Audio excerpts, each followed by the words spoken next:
Hello everyone, welcome to Vedas home foods. ఈరోజు మన వీడియోలో ఇన్స్టంట్ పాట్ను ఉపయోగించి ఇడ్లీ పిండిని పులవబెట్టుకోవడం ఎలాగో తెలుసుకుందాం. ఇడ్లీలు స్మూత్గా మరియు ఫ్లఫీగా రావాలంటే పిండిని సరిగ్గా పులవబెట్టడం చాలా అవసరం.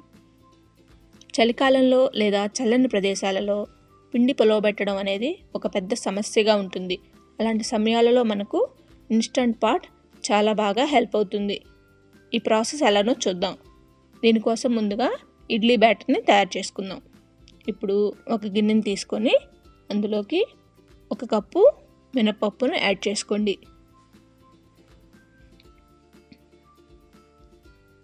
ఈ మినపప్పుని 2 సార్లు శుభ్రంగా వాష్ చేసుకోండి. ఈ మినపప్పులోకి వాటర్ని యాడ్ చేసుకోండి.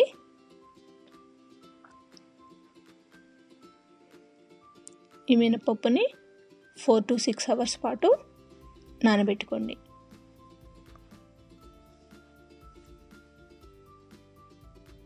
ఇప్పుడు ఇడ్లీ రవ్వ కోసం వేరొక బౌల్ను తీసుకోండి.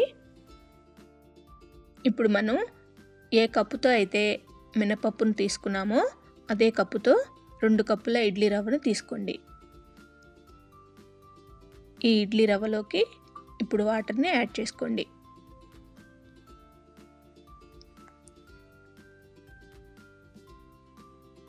ఇప్పుడు ఒకసారి నీట్గా మిక్స్ చేసుకోండి.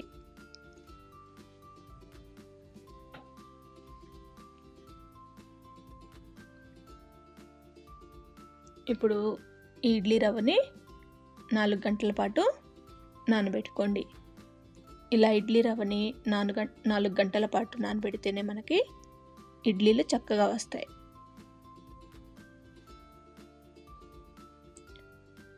ఇప్పుడు 6 అవర్స్ తర్వాత ఈ మినపప్పుని చూపిస్తున్నానండి. ఈ మినపప్పుని ఇప్పుడు మనం గ్రైండ్ చేసుకుందాం.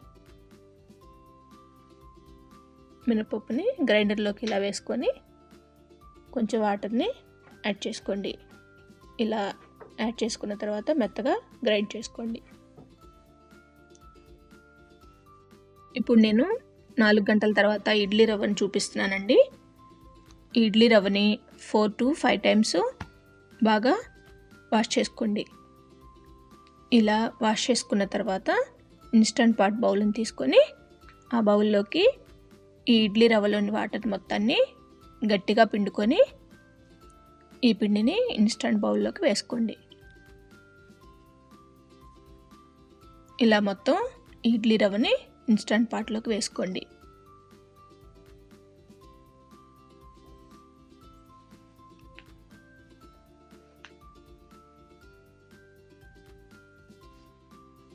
ఇప్పుడు మనం ఈ మినపిండి ఎలా గ్రైండ్ అయిందో చూద్దాం. చూడండి, ఈ మినపిండి మొత్తం చక్కగా గ్రైండ్ అయిపోయింది. ఇప్పుడు మనం గ్రైండర్ని ఆఫ్ చేసుకొని ఈ మినపిండిని ఇడ్లీ రవ్వ వేసుకున్నాం కదా ఆ ఇన్స్టంట్ బౌల్లోకి ట్రాన్స్ఫర్ చేసుకుందాం.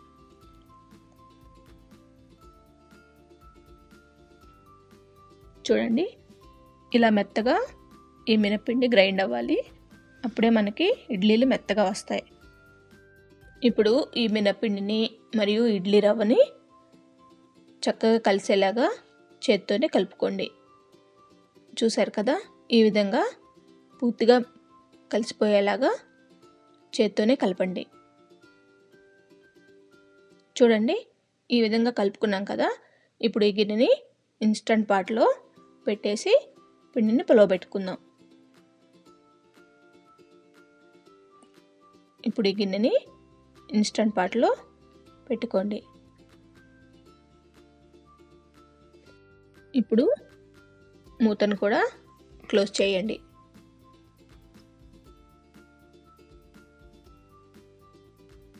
ఇక్కడ పైన ఒక బటన్ ఉంది కదా, అది సీల్ మోడ్లో ఉండాలి. ఇప్పుడు యోగర్ట్ అనే బటన్ని ప్రెస్ చేయండి. తర్వాత టైంని 8 అవర్స్ సెట్ చేసుకోండి.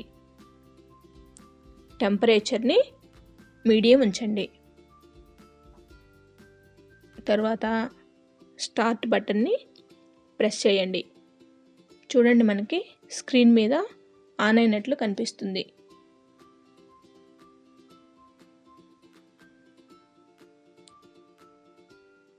8 అవర్స్ తర్వాత నేను చూపిస్తున్నానండి. ఇప్పుడు మనం మూతను ఓపెన్ చేసి చూద్దాం. చూడండి, మనకి పిండి చక్కగా పులిసిపోయింది. చూడండి పిండి ఎలా బబుల్స్ లాగా ఫామ్ అయిందో. ఇంకా ఈ పిండి మనకు ఇడ్లీలు వేసుకోవడానికి రెడీ అయిపోయింది.